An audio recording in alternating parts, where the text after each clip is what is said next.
Good morning everyone! So today magluluto tayo ng pinakbet. Ayan yung meron tayong pansahog, sibuyas, bawang, and then yung pinakuluan ko na baboy, bagoong, then konting kamatis po. Ang kamatis ko ay tira lang din kasi super mahal. So nagpainit na ako ng mantika.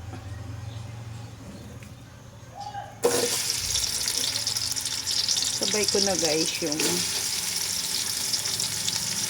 malaking kasirola na ginamit ko para hindi masyadong madurog ang gulay pag naghahalo.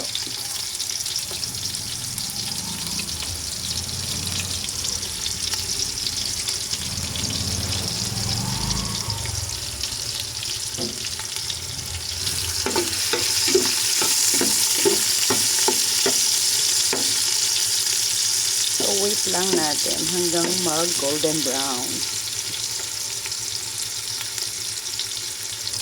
Okay, golden brown na siya. Lagay na po natin ang baboy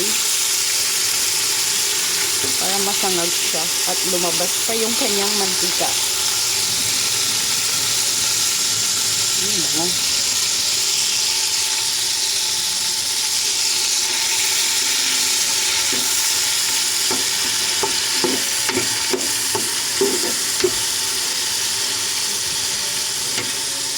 Takpan natin siya guys para maprito ng husto yung baboy.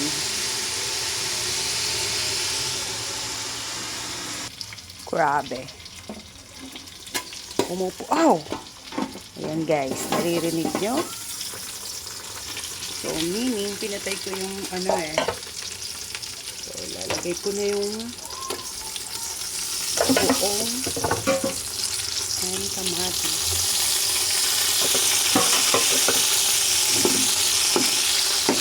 Oh, pumuputok na yung baboy.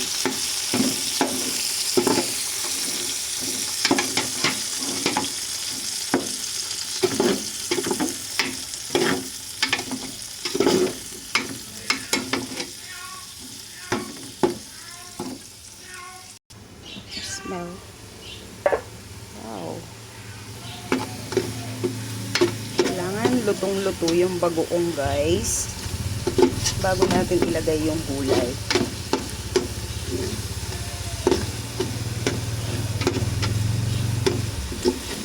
Low fire ko lang para hindi masunog. Bango.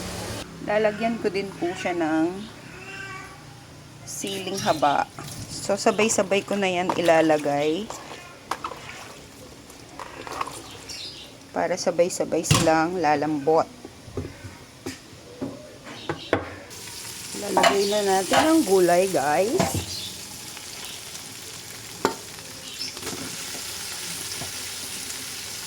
Ayan guys, nalagay ko na siya lahat. Dami no? So mamaya na natin siya ihahalo.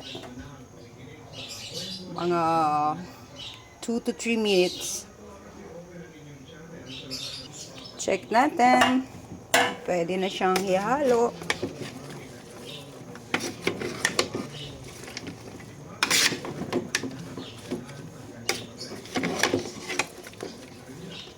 Okay.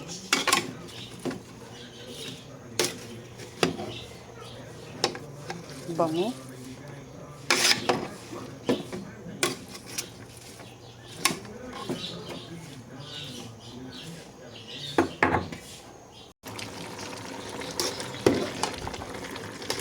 Yan guys.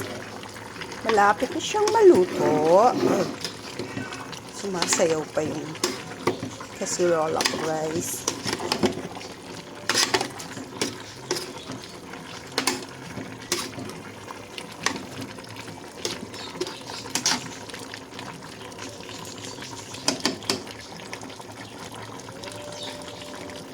So ayan. Ang gulay talaga guys is meron siyang sabaw. So yan, hindi ko naman nilagyan ng tubig pero nagsabaw siya talaga. additional na din yung nagmo-moist yung takip. So, tikman natin. Tama na siya sa alat.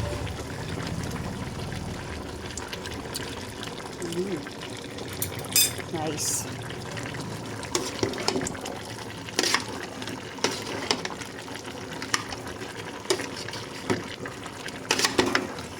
So, okay na yan guys. Hindi na natin siya masyadong lalambot na lang yan sa init niya. Hindi na natin siyang masyadong palambutin. Kasi yung iba, gusto is, hindi naman half cook. Huwag lang yung lutong-luto. Yan guys, yung ating finished product. Thank you for watching. Pinakbet ni Aling Lay, Kapampangan version. Thank you for watching. Good morning, good morning. I love you all. Bye-bye.